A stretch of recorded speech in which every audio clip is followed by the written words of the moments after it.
তো সম্মানিত ভিউয়ার্স,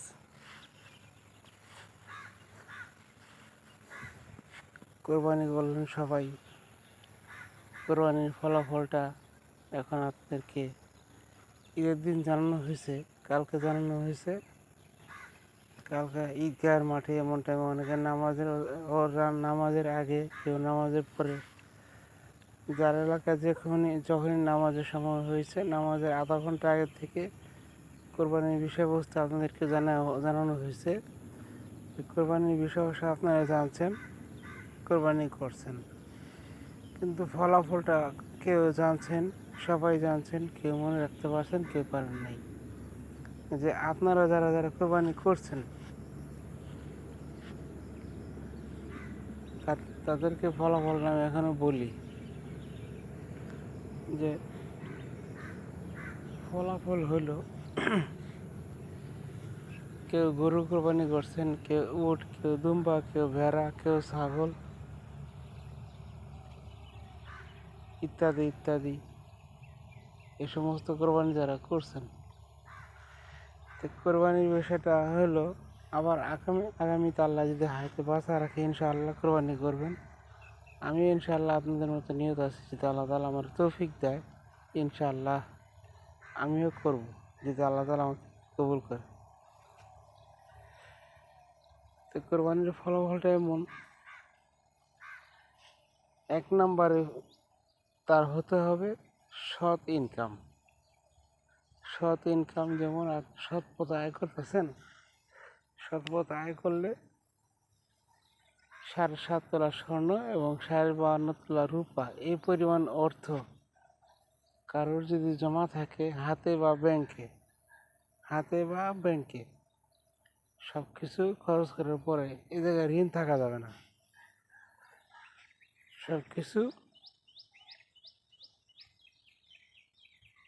খরচ করার পরে, যেমন আপনি ব্যাংক লোন আছেন, ব্যাংকের কাছে ঋণ আছেন, কিস্তি আছে, ঘরে অভাব আছে, তারপরে আরও অন্যান্য সমস্যা আছে, এই অবস্থায় যদি আপনি কোরবানি করেন এটা হবে না।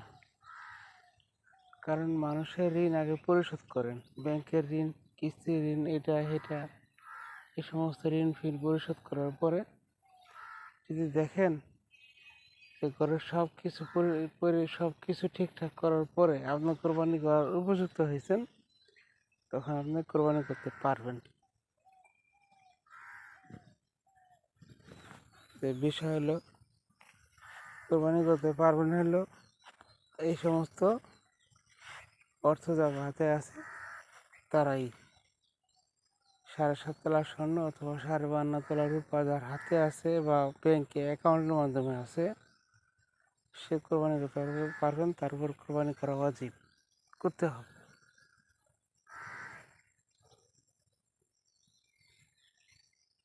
যে কোরবানি করার ফলাফল কি? ফলাফল আপনাদেরকে মসজিদের ইমাম যারা বয়ানের মাধ্যমে জানা দিচ্ছে, তারপরে আমি বলি এখন করছেন, আর 2 দিন সময় আছে, আজ করবেন এবং কালও করবেন, ইনশাআল্লাহ আগামীতেও করবেন। জেনে রাখা ভালো, জানলে বিফলে যায় না। যে ফলাফল আপনি গরু, খাসি, ভেড়া, দুম্বা যেটাই করেন কোরবানি, যে ফলাফল যে এক একটা পশমের বিনিময়ে একটা করে নেকি আপনি পাচ্ছেন। সুবহানাল্লাহ। এক একটা নেকি কীরকম? যে এক একটা নেকি হলো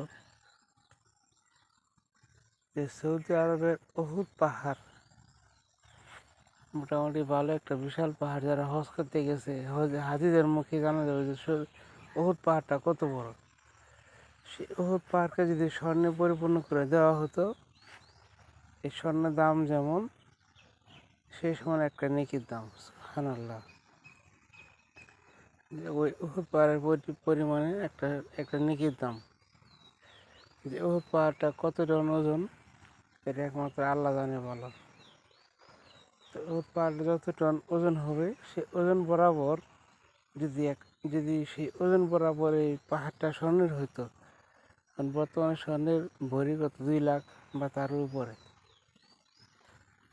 ওই অনুযায়ী যদি আপনি ওই পাহাড়ের পরিমাণ স্বর্ণ যদি বিক্রি করেন তার অর্থ যেমন হবে সেই অর্থের বরাবর একটা নেকি এর মূল্য। সুবহানাল্লাহ। পরের পর্বে আসতেছি।